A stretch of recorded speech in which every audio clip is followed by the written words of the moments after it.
Goeiedag, en het is weer so lekker om met die boere te gesels. En nou ja, die boere is natuurlik ons voedselvervaardigers in die land en sonder julle kan ons nie kos op die rakke kry nie. En ons weet julle is meeste van die tyd prysnemers. Julle kan nie sommer net julle pryse vasmaak nie. Maar laasweek het Citigroup, daardie groot bank, het ons kleinhandel aandele plaaslik almal opgegradeer. En natuurlik gewoonlik wat gebeur is fondsbestuurders as hulle begin koop, dan koop hulle nie net een aandeel nie, hulle koop die hele mandjie. En wat het laasweek gebeur? Die kleinhandel kosaandele het nie gestyg nie. Hulle het almal so onder druk gebly. Maar hier's iets interessants, is min wat ons weer 'n lekker aandeelgeleentheid kry. Kyk 'n bietjie na hierdie Stokasties, stadig maar seker begin hy sy kop optel. Dit sê eintlik vir jou die momentum is besig om aan die gang te kom.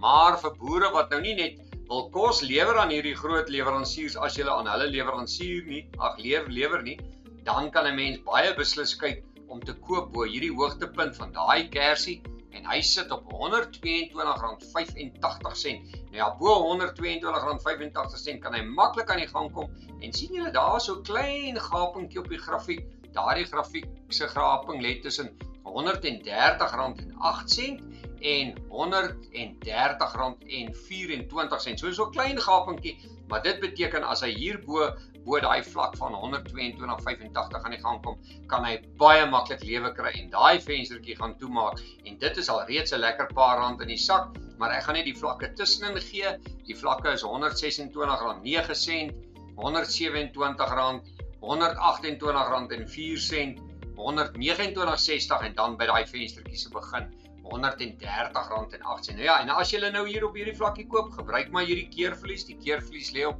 R115.78. Onthou, wat is 'n keerverlies?